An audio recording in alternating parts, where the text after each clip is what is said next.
his team of Power Rangers or, blonde wig Power Rangers.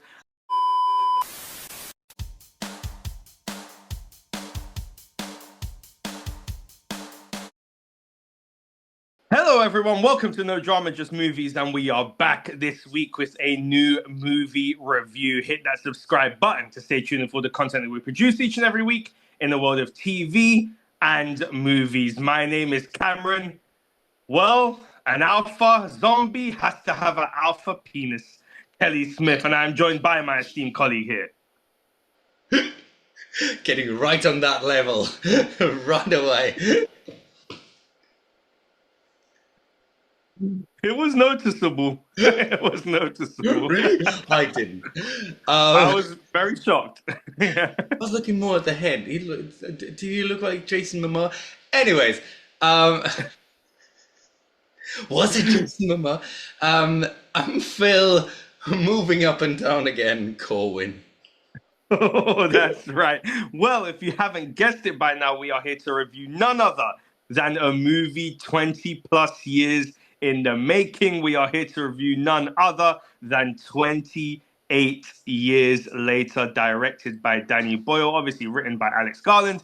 I mean, here we are. We're back. Yeah. We are back. A movie that I think a lot of people did not think would get made at one point. A movie that people have been waiting for. A movie where the embargo dropped yesterday and all I was just seeing was just rave reactions and reviews. Well, we have seen it. We have indeed seen it. And so now we are going to simply go on to what are our overall thoughts. It was a mixed bag for me, I think, the whole thing. Obviously, having seen for our rapid reviews that are out there somewhere, 28 days later and 28 weeks later, which were very different. I was thinking, what is this going to be? Alex Garland, Danny Boyle coming back. I have to say it's a little bit more 28 weeks later than 28 days later.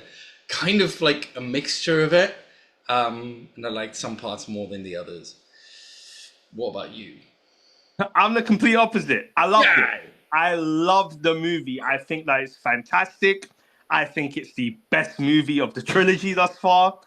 I think that of this at least the current trilogy of 28 Days. I think it's better than 28 Days Later. I think it's better than 28 Weeks Later. That's just me personally. I feel like maybe I missed the bandwagon with 28 Days Later because I literally only watched it this week. But this was a bit of me. I remember the first act I was thinking, I wonder where this is going here, because it did feel a little bit slow at points. But then once it went into gear, it went into gear. And I am actually really intrigued right now to see this movie again. That's how much I actually really loved it.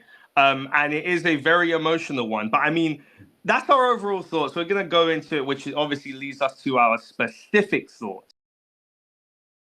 Let's start with you on this one. I think we should. Me again. Yes. So the parts that I liked were the character moments, right? Like in 28 Days Later, that focused more on just characters hanging out and being together, talking about things, and just like these quieter moments without zombies, without the infected. Especially if you have a cast like that as well. If you have people like Ralph Fiennes, Aaron Taylor-Johnson, and even the kid, Alfie Williams, because he was really good. Like for a child actor, they're always like hit and miss.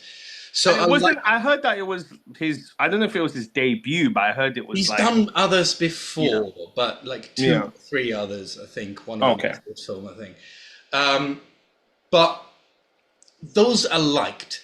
The ones I didn't like, there was some like weird moments, decisions that I guess the writers made that made no sense to me.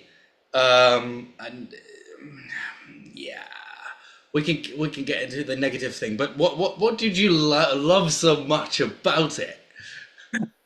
You know what's crazy? In 28 Days Later, I found at times, especially towards maybe like the beginning of the movie, I didn't find the characters to be all that interesting.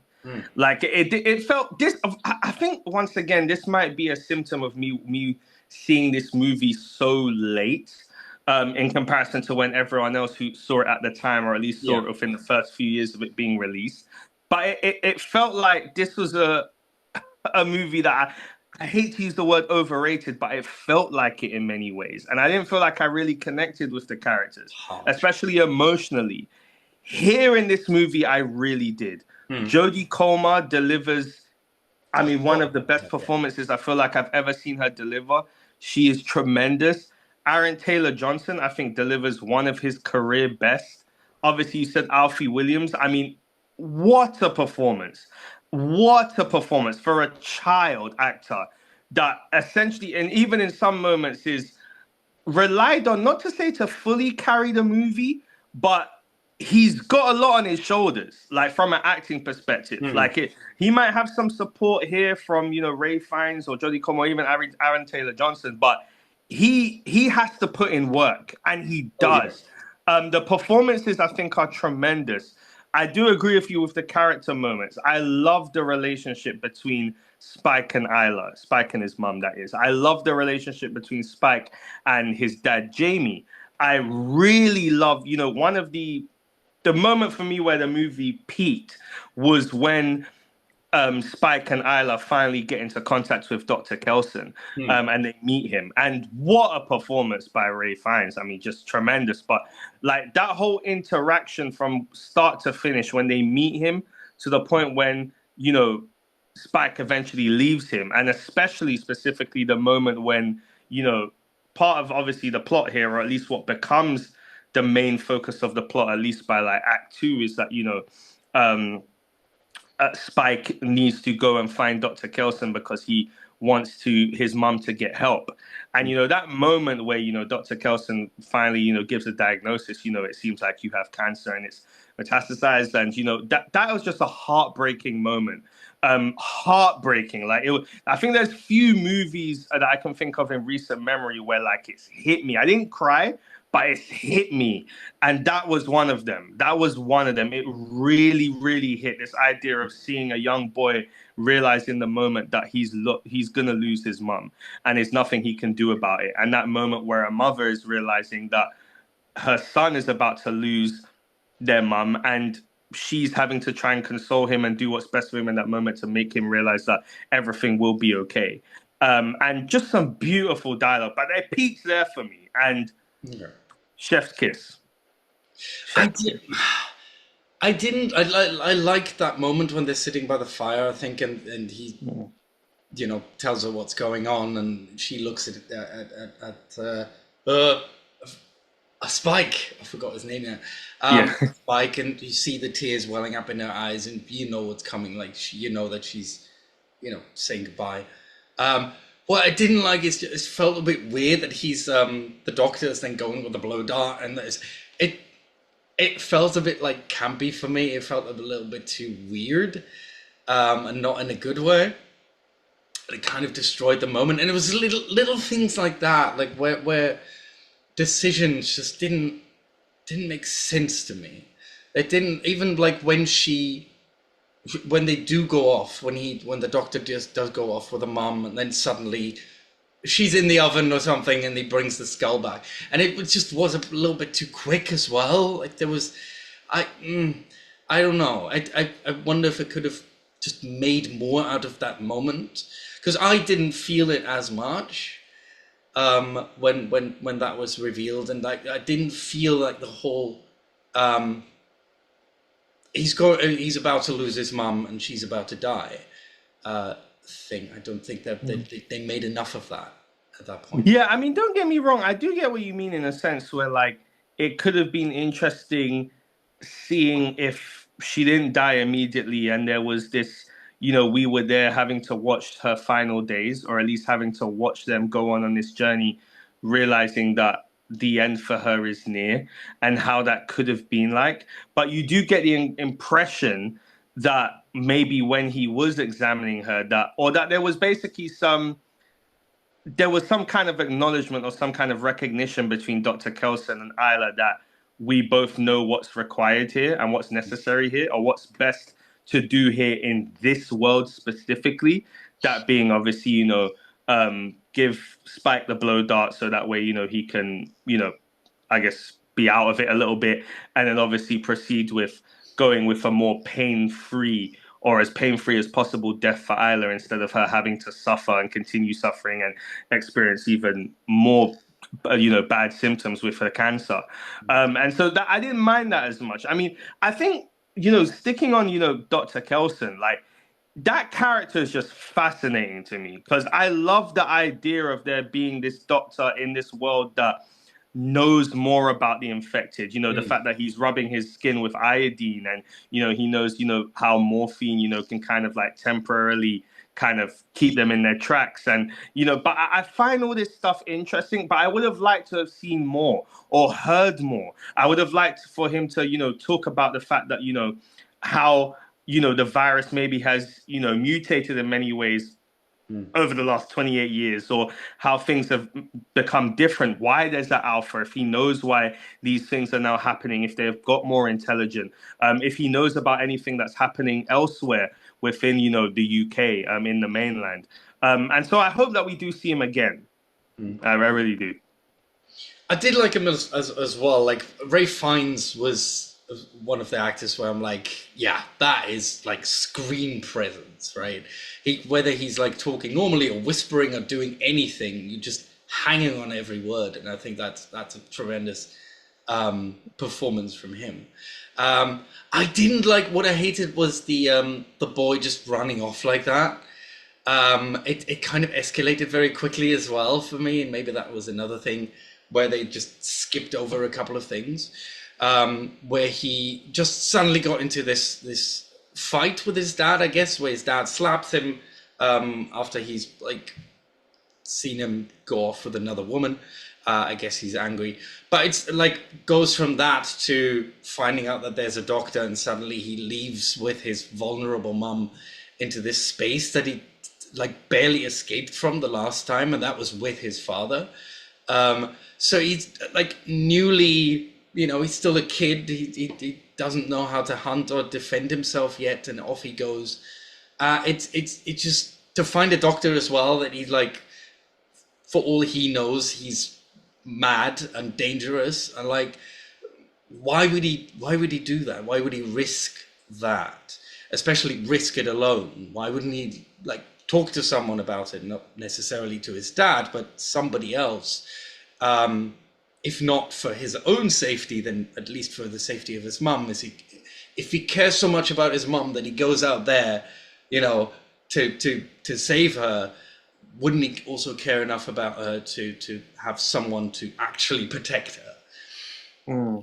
I get what you mean, but then I guess like the question is like, I guess in his mind, there's no one else he could bring, because no one else is going to be willing to either make that trip or be willing to make that trip enough to not then disclose to his dad that, by the way, your 12-year-old son is making his way out, especially where the rules of the community that they're in seems to be quite strict to a degree. And so I can kind of buy him saying, listen, I'm not going to try and convince anyone or tell anyone, because they're gonna, it's like, for example, when you're a kid and you say to your parent, yeah, sure, I'm going out tonight to the cinema, but the reality is I'm actually going to a party, or and it's like, you're not gonna, but like, if you tell your parents that, oh yeah, you're going to a party, and they're gonna be like, no, you're too young, or there's going to be overage people there, and so you're not going to tell them, and you're certainly not going to then call up the uncles of the town or your parents' friends and be like,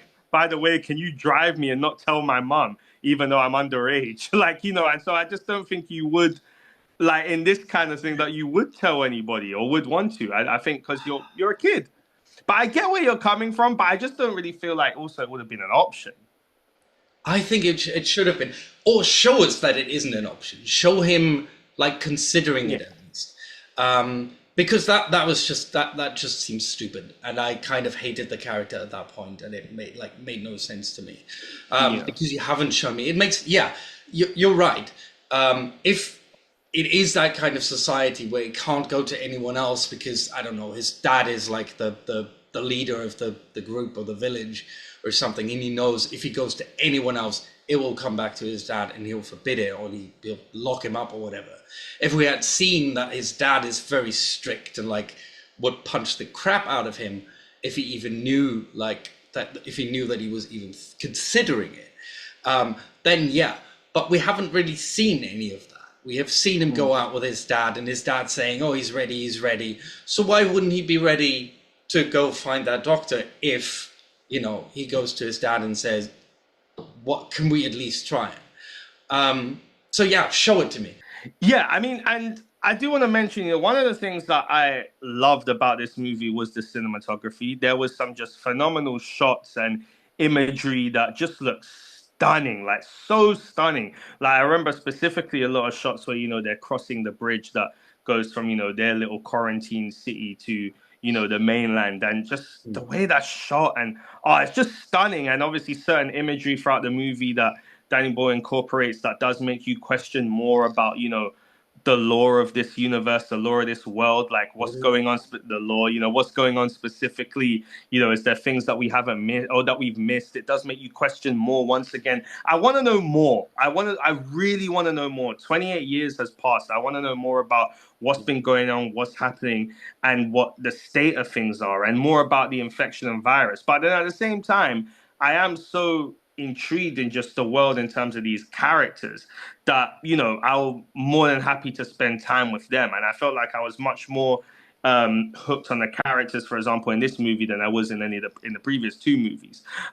Which does bring me to well, the beginning, the very beginning, and the very end. Oh yeah, That being good old Jimmy. When the movie began, I was like, I saw Jimmy and I was like, I was like, at first I was like, wait, who is this guy? Who is this kid? And then, obviously we then see him revealed at the end. Once again, he is another character where, even though obviously I'm sure you address it in regards to the campy look and feel, and, his group of, his team of Power Rangers, or, blonde wig Power Rangers. But I think once again, similar to how, when you look at other zombie shows, or even something like The Last of Us, where, something that makes it so interesting is the different factions and the different people within this world that have developed over the course of, or the new religions, or multiple different things that can spawn out of something like this. I'm intrigued to see more about Jimmy as a character, and to see if he did, because he's wearing his father's cross, if he did pick up his father's mantle, if he does believe in some way that it was meant to be, but maybe this has now become some kind of twisted cult / religion, and how that then gels with a 12-year-old Spike, and where that journey can potentially go. So I'm very intrigued. But what did you think of good old Jimmy and his blonde Power Rangers? I call him the parkour Swedes. I just couldn't. I like the idea that Jimmy's coming back, and that we see like what kind of get an idea of what became of him, and that he's the leader of, I guess, a cult. But this whole like these blonde wigged, long maned guys and just flipping around and like as they're killing the zombies or the infected. It didn't work for me. It was too campy. It just completely off the tone. A completely different tone from what it was before. So yeah, I really didn't like it. I hated it even, I think. I know you did. I know. Well, I mean, that then brings us to the portion of this show, which is simply what else? That being any other thoughts that you have lingering that you want to get out there, or what you potentially think is, well, what's next, potentially maybe for this franchise? Obviously, we know there is another movie. Obviously, the sequel to this one, I think it's called Bone Temple. I think that's being released next January. And then obviously, Danny Boyle has talked about there being a third movie. Obviously, I think by the end of this movie, we obviously get an idea that, Bone Temple, clearly we're going to explore Jimmy's crew and Spike. I don't think that will be all there is to it, but at least we know that specifically. And, for me, I bought into the hype. I am still bought into the hype. I am just waiting for that moment when Jim does appear. Obviously, that doesn't seem like it's guaranteed. The third movie hasn't officially been greenlit. It's not been shot. they'll still need to get Cillian Murphy on board, but he does seem like he very much so is willing to be on board. But I can't wait for that moment. I think it'll be such. I know these are meant to be like anthology style movies, but I would like to see that moment will feel like a holy, shit moment, and I do look forward to that. But what about you? Any other thoughts? I mean, these feel more like they're actually connected, or they better be connected. Because there's a lot of questions here that have been left unanswered. We haven't seen what's going to happen with Jamie, like Aaron Taylor Johnson's character. Is he going to go out and try to find his son? What's going to happen with Spike? I forgot his name again. Bloody hell. With Spike. Out there in the wilderness, what is Jimmy's deal, and how does that factor into with the infected and everything? So there's a lot more story to tell here. So I'm hoping that maybe all three films, if there's a third one coming, which I think there is, if they're all, I'm guessing they're all going to be connected. I mean, I hope so too. Obviously, as you're alluding to, this one pretty much ends, you'd imagine, leading into the second one, unless maybe, in the second one, it may start on focusing on entirely new characters, but then come back to Spike and Jimmy, at some point during the movie. Maybe it's going to be a balancing act, but you are getting the impression that it is going to be one into the other. But I mean, any final thoughts before we go to our IC review score? No, we can go to ICs. Well, it is that time of the show for our IC review scores, where we give our rating out of 10 for this movie, but this time in the lovely, amazing, tasty ICs out of 10, that is. 28 years later, how many ICs out of 10 will you give this movie? I'll give it a 7. I'll give it a 7 ICs out of 10. The stuff that worked really well, and I liked, the stuff that worked. But the other stuff I kind of hated. And it's, like I said at the beginning, it's a very mixed bag for me. I don't want to go lower, because I think I still enjoyed a lot of it. But I also don't want to go higher. All right. Well, I was very tempted to go 9 ICs out of 10. I was. Because I think that there were points in this movie where it did reach a 9 out of 10 for me. But I'm going to have to go slightly lower. I'm going to have to go with 8.5 ICs out of 10. I did love this movie. I thought it was fantastic. I really enjoyed it. It might be a 9 for me, but I'm going to have to watch it again to decide if that's the case, because 9 is, very high. But 8.5 ICs out of 10 is what I'm going for, and you're going with 7 ICs out of 10. So that will do it for our review of 28 Years Later. Once again, we are No Drama, Just Movies. Please subscribe to our YouTube channel, like, comment, share, drop down in the comment section below. Let us know your thoughts on this movie and what you think is in store for the future of this franchise, obviously with Bone Temple releasing next January. Once again, my name is Cameron. An alpha zombie requires an alpha penis. Kelly Smith, and I am joined by my esteemed colleague here. Still can't get over that. We're bookending with that as well. I'm Phil, moving up and down. I'm dying. Got a penis in your throat, boy? I'm Phil, moving up and down again, Cohen. I want to wash my brain out. Don't choke, boy. Don't choke. But once again, that will do it for our review here today. Once again, we are No Drama, Just Movies. Thank you very much for checking out our review today, guys. And we will see you very, very soon. Take care, guys. Bye.